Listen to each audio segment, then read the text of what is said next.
ఈరోజు ఎందుకు బెల్లపప్పాలు చేయబోతున్నాం? ఎందుకు చేయబోతున్నాం చిన్ను? ఎందుకు బెల్లపప్పాలు తినబుద్ధి అయింది నీకు? ఎప్పుడు తిన్నావు ఫస్ట్ టైం బెల్లపప్పాలు నువ్వు? అవునా, ఈసారి దీపావళికి మనం వెళ్ళలేదు కాబట్టి నీకు తినబుద్ధి అయిందా? సరే చేసుకుందామా మరి బెల్లపప్పాలు?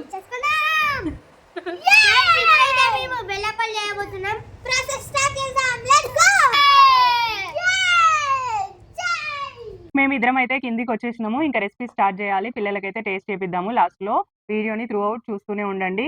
అయితే ఇందాక ఈ శారీ గురించి నేను చెప్పలేదు కదా, ఈ శారీ ఎందుకు పట్టుకున్నావు కానీ ఇప్పటికే కొంతమంది మనసులో అనుకుంటా ఉంటారు. అయితే ఎందుకంటే మీ వంట రెసిపీస్ ఏమన్నా ఉంటే నా ఛానల్లో మీరు వీడియో కనుక చేసినట్లయితే 1 వీడియోకి 1 శారీ అనేది ఇద్దాము అని అనుకుంటున్నాను. ఎవరైనా ఇంట్రెస్ట్ ఉంటే నాకు కింద కామెంట్లో చెప్పండి. అయితే నెక్స్ట్ ఎవరైతే ఫస్ట్ వచ్చి నా ఛానల్లో మీకు వచ్చిన మంచి వంటకాన్ని మా ప్రేక్షకులకి వీడియో రూపంలో పరిచయం చేస్తారో వాళ్ళకైతే ఈ శారీ అయితే గిఫ్ట్ చేద్దాం అనుకుంటున్నాను. ఈ శారీ వచ్చి ఇలా ఉంది.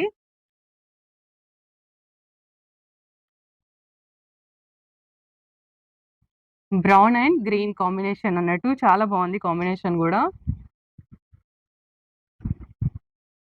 బ్లౌజ్ వచ్చి ఈ విధంగా వచ్చింది. ఇది పళ్ళు అన్నమాట. గ్రీన్ చూసినాం కదా ఇందాక, ఇదైతే పళ్ళు అన్నమాట. నేను మళ్ళీ మడత పెట్టుకోవాలి ఇది, అందుకే నాకు చీరలు చూపియడం రాదు నాకు సరిగా. ఇది పళ్ళు అన్నమాట. ఓకేనా ఫ్రెండ్స్, ఇప్పుడైతే రెసిపీలోకి వెళ్ళిపోదాం పదండి. చూడండి, నేను ఇక్కడ 1 కప్పు గోధుమ పిండి తీసుకుంటున్నాను. ఇదే సేమ్ కప్పుతో 1 కప్ అయితే బియ్యపిండి తీసుకుంటున్నాను. ఎక్కువగా చాలామంది బియ్యపిండితోటే చేస్తారు. నేనైతే గోధుమ పిండి బియ్యపిండి 2 కలిపి చేస్తున్నా. ఇలా చేస్తే మెత్తగా వస్తాయి అన్నమాట అప్ప. అంటే మనము సన్నగా తాల్చినా కూడా, సన్నగా ఒత్తుకున్నా కూడా అప్ప అనేది మెత్తగా వస్తుంది అన్నట్టు. నేను ఇక్కడ 2 కప్పుల పిండికి 2 కప్పుల బెల్లం తీసుకుంటున్నా. వాటర్ కూడా 2 కప్పులు యాడ్ చేస్తా. 2:2:2 రేషియో గుర్తుంచుకోండి. 2 కప్పుల పిండి, 2 కప్పుల బెల్లం, 2 కప్పుల వాటర్. ఎందుకైనా మంచిది కొంచెం బియ్య పిండి, కొంచెం గోధుమ పిండి పక్కకు ఉంచుకోండి. ఎందుకంటే ఒకవేళ ఇది జారుడుగా అయిందనుకోండి, ఆ పిండి మనం యాడ్ చేసుకోవచ్చు. బెల్లం కరిగించేటప్పుడు ఎప్పుడైనా మంటని మీడియం ఫ్లేమ్ కంటే కొంచెం తక్కువనే పెట్టుకోండి. ఎక్కువ ఫ్లేమ్ పెట్టి కరిగించినప్పుడు కొంచెం చేదు వస్తుందని నాకు అనిపిస్తుంది. నిజమేనా కాదా అనేది ఎవరైనా అనుభవం ఉన్న వాళ్ళు కింద కామెంట్ చేయండి. బెల్లంని వాటర్ వేసి కరిగించుకొని నెక్స్ట్ వడబోస్తున్నా అనమాట. వడబోయడం వలన మనకి బెల్లంలో ఏమన్నా చెత్త చెదారం ఉంటే వచ్చేస్తుంది. మా అమ్మ వాళ్ళైతే ప్రతి ఇయర్ దీపావళికి బెల్లపప్పాలు చేసుకుంటారు. బెల్లపప్పాలు బియ్యపిండితోటే చేస్తారనమాట, వాళ్ళ ఆచారము. వాళ్ళ పెద్దవాళ్ళు ఎట్లా చేస్తారో ఆ పెద్దల నుండి వచ్చిన ఆచారాన్నే వాళ్ళు పాటిస్తూ ఉంటారు. మనం మధ్య మధ్యలో తినాలనిపిస్తే ఇలా కూడా గోధుమ పిండితోటి ట్రై చేసుకోవచ్చు. 3 యాలకుల్ని దంచి ఇందులో వేస్తున్నా. అరిసెలకి మనం పాకం పట్టుకోవాలి కదా, వీటికైతే పాకం ఏమో అవసరం లేదు. అరిసెలు చేయడం పెద్ద ప్రాసెస్ అనిపించే వాళ్ళు, అరిసెలు చేయడం రాని వాళ్ళు, పాకం సరిగా పట్టడం రాని వాళ్ళు ఈ విధంగా ట్రై చేసుకోండి. ఈ బెల్లం నీళ్ళు బాగా మరిగిన తర్వాత ఇందులో 1 స్పూన్ నెయ్యి యాడ్ చేస్తున్నా. మనకు తీపిగా ఏదైనా తినాలి అని అనిపించినప్పుడు ఈజీగా చేసుకునే రెసిపీ ఇది. మీ పిల్లలకు కూడా ఏదైనా రెసిపీ నేర్పించాలి అని అనుకుంటే ఇది మీరు నేర్పించవచ్చు, ఈజీగా వచ్చేస్తుంది వాళ్ళకి. నెయ్యి కరిగేంత వరకు కలుపుతూ కరిగించుకోవాలి. ఇంకా మంటని ఆఫ్ చేసుకొని ఇందాక కలిపినాం కదా బియ్యపిండి గోధుమ పిండి మిశ్రమము, ఆ మిశ్రమాన్ని యాడ్ చేసుకుంటూ మంచిగా లంప్స్ లేకుండా, ఉండలు కట్టకుండా కలుపుకోవాలి. ఒకవేళ ఉండలు కట్టినా కూడా ఏం టెన్షన్ పడద్దు, బాగా కలిపినామంటే ఆ ఉండలు కూడా విడిపోతాయి. మీకు చూస్తుంటేనే అర్థమైపోతుంది అనుకుంటా, పిండి లూజ్ అయిపోయింది. నో ప్రాబ్లం, టెన్షన్ పడద్దు. ఇలాంటి టైంలో అరిసెలకైనా సరే పిండి లూజ్ అయితే మళ్ళీ కొంచెం పిండిని యాడ్ చేసుకోవచ్చు. అందుకని పట్టించినప్పుడే ఎక్కువ పట్టించుకొని పక్కకు పెట్టుకోవాలన్నమాట. చూడండి, నేనైతే అదొక కొంచెం ఇదొక కొంచెం పిండిని అయితే యాడ్ చేసుకుంటున్నాను. గోధుమ పిండి కొంచెం, బియ్య పిండి కొంచెము, సేమ్ క్వాంటిటీస్లో. ఇది పూర్తిగా గోధుమ పిండితో చేసుకోవచ్చా అని అంటే గోధుమ పిండితో కూడా చేసుకోవచ్చు. కొందరు గోధుమ పిండితో చేస్తారు, కొందరు బియ్య పిండితో చేస్తారు, కొందరు 2 కలిపి చేస్తారు అన్నట్టు. నేను చేసేది 2 కలిపి. చూడండి, పిండి అయితే వేసి కలుపుకున్న తర్వాత ఈ విధంగా అయింది. మూత పెట్టుకొని పక్కకు పెట్టుకున్నా. ఇది వచ్చేసి ప్లేట్ ఉంటుంది కదా, లీఫ్ ప్లేట్ ఉంటుంది కదా, దాని మీద ఆయిల్ అయితే అప్లై చేసుకుంటున్నాను. పిండి మొత్తం చల్లారిన తర్వాత మాత్రమే మనం చేసుకోవాలన్నమాట. ఈ విధంగా పిండి ముద్దను తీసుకొని మనకు ఎంత సైజ్ అయితే కావాలో అంత సైజ్ పిండి ముద్దను తీసుకొని మంచిగా ఏమంటారు పిసుక్కోవాలన్నమాట. పిసుక్కుంటే పగుళ్ళు రావంట, అందుకని పిసుక్కొని ఈ విధంగా రౌండ్ షేప్ చేసుకొని ఇలా తీసి ఆయిల్లో వేసి మంచిగా కాల్చుకోవాలి 2 సైడ్లు తిప్పుకుంటూ. మీడియం ఫ్లేమ్ కంటే కొంచెం తక్కువ ఫ్లేమ్‌లోనే కాల్చుకోండి.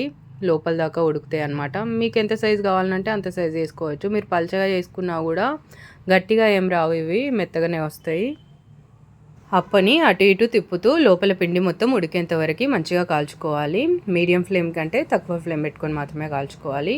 ఏ డీప్ ఫ్రై ఐటమ్ అయినా సరే మీడియం ఫ్లేమ్ లేదా మీడియం ఫ్లేమ్ కంటే తక్కువ పెట్టుకొని మాత్రమే కాల్చుకోవాలి. హై ఫ్లేమ్ పెట్టుకొని కాలుస్తే పైన గోల్డెన్ బ్రౌన్ వచ్చినట్టే కనిపిస్తుంది కానీ లోపల ఉడకదు అన్నట్టు. చూడండి, మనకైతే ఈ విధంగా కాలితే సరిపోతుంది. ఇది చిన్న సైజు ఉంది కదా, నేనైతే పెద్ద సైజువి కొన్ని వేస్తున్నాను. అయితే ఒకసారి ఒకటే వేయొచ్చా అని అంటే మీ ఇష్టము.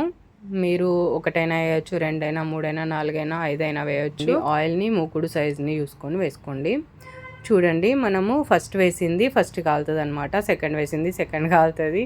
అలా ఇది ఒక ఆట లెక్కనే అవుతుంది. ఇవన్నీ నేను కొంచెం చిన్న సైజు చేసుకున్నా. ఇప్పుడైతే వీటికంటే కొంచెం పెద్ద సైజు ఇంకా పలుచగా చేద్దామనేసి చేస్తున్నా. ఏం లేదు, మళ్ళీ సేమ్ ఆయిల్ అనేది ఈ ప్లేట్కి రాసుకొని చేతికి రాసుకొని ముద్దను బాగా పిసుక్కొని ఇప్పుడైతే సన్నగా చేస్తున్నాం అనమాట. ఇదివరకు దాకా చిన్నగా దొడ్డుగా చేసినాము, ఇప్పుడైతే సన్నగా చేస్తున్నా.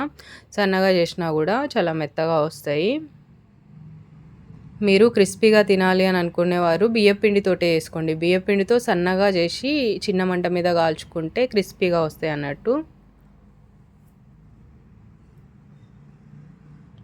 మెత్తగా తినాలి అని అనుకున్న వాళ్ళు ఈ ప్రాసెస్ని అయితే ట్రై చేయండి. ఇంకా మన అప్ప చూడండి మంచిగా పొంగింది, సన్నగా చేస్తే తీస్తున్నాను. ఇది కూడా చూడండి, మన బెల్లప్పాలు అయితే రెడీ అయిపోయినాయి. ఒకటైతే చుంచి చూపిస్తున్నా మీకోసము. చూడండి ఎంత మెత్తగా ఉన్నాయో. ఎంతో కష్టపడి బెల్లపప్పాలు అయితే మా పిల్లల కోసం రెడీ చేయడం అయితే జరిగింది. వీడు మంచిగా తిని ఎట్లున్నాయో మీకు టేస్ట్ చేసి చెప్తారు. మేమైతే దీపావళి ఎప్పుడు వచ్చినా కూడా బెల్లపప్పాలు టేస్ట్ చేసేది. మధ్యలో అయితే ఎప్పుడు టేస్ట్ చేయలేదు. ఇప్పుడు వీడికి తినబుద్ధి అయింది కాబట్టి మేమైతే చేసుకొని తింటున్నాము. చాలా మెత్తగా ఉన్నాయి, గోధుమ పిండి కలిపినాం కాబట్టి. ఫ్రెండ్స్ ఇప్పుడు నాకు చెప్తున్నా